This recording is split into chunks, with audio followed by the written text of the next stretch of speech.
All right, so we've got a 2019 Jeep Wrangler Rubicon. This is JL.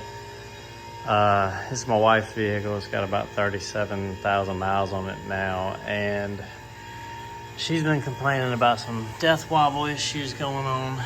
So right there, you've got the factory steering dampener, which a lot of what I'm reading says that they're pretty much crap. So everything else is tight. I've checked wheel bearings, tie rod ends, everything else is good. So I ordered a Fox steering dampener.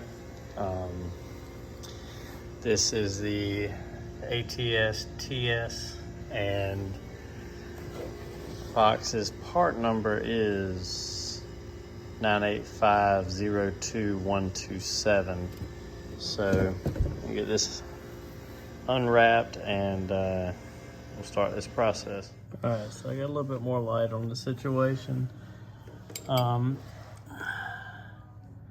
basically two nuts on two studs, and these are 18 millimeter.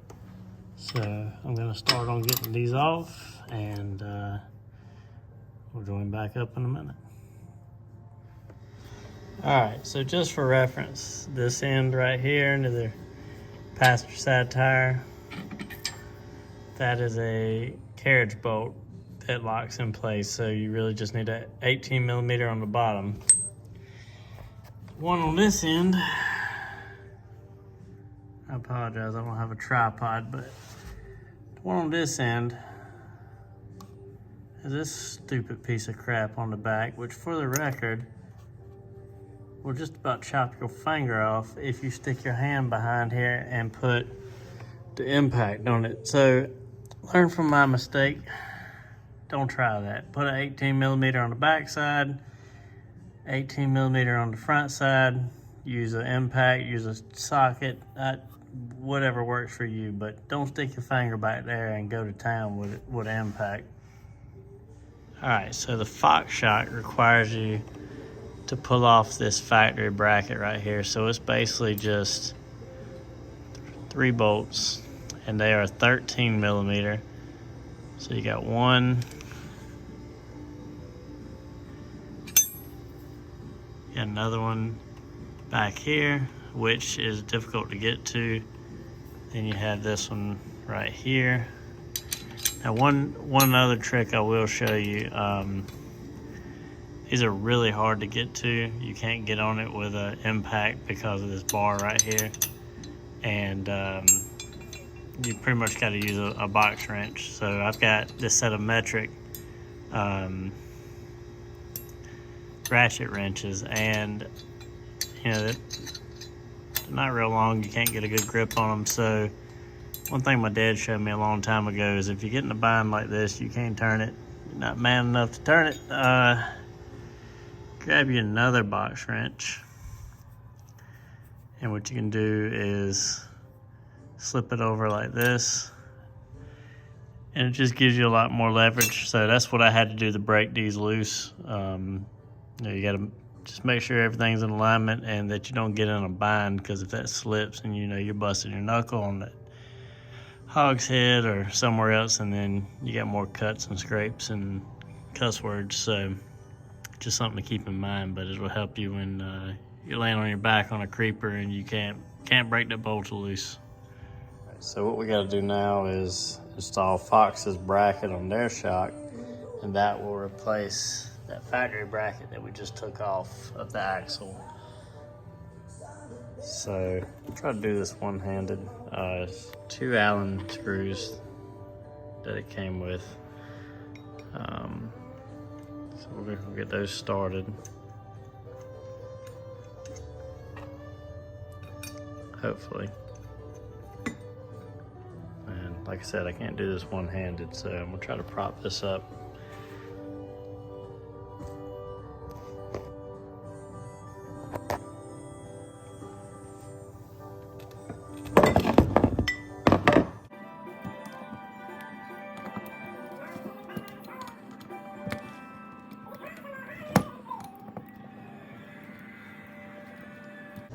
All right, so fairly simple install. You go with Fox's bracket back to the same holes on the axle. So I've got one bolt started here. This is the 13 millimeter, and then we have two more up top, which I'll get in a minute. And then you have your eyelet down here. Now, what Fox recommends is if you have that squared off carriage bolt, which I have around here somewhere.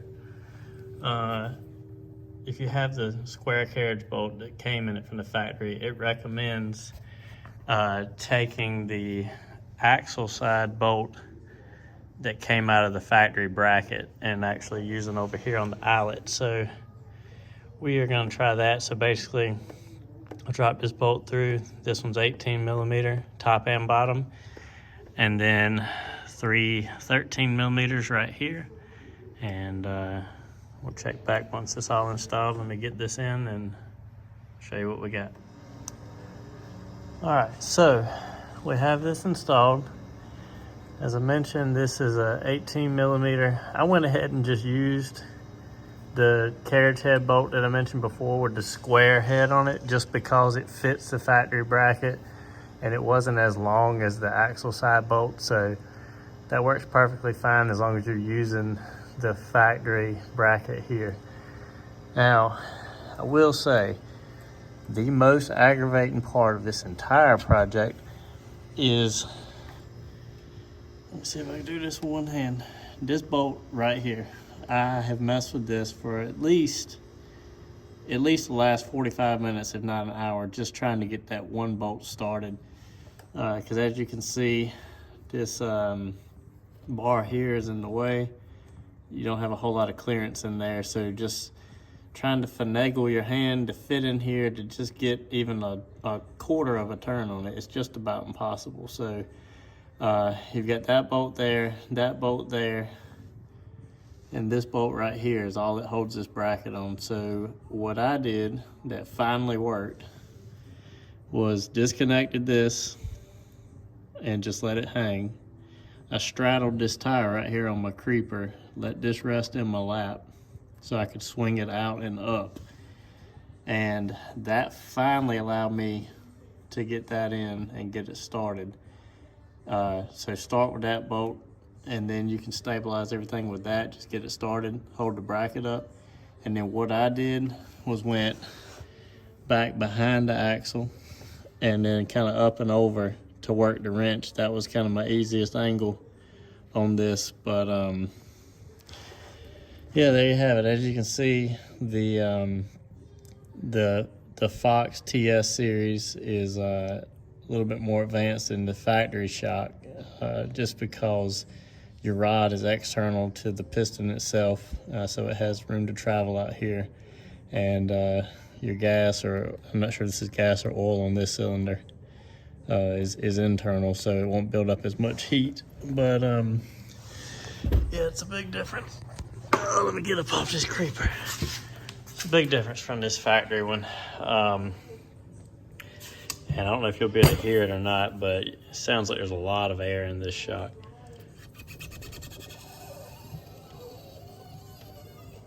You probably can't hear it, but it's shot. So after 37,000 miles, it's not much to it.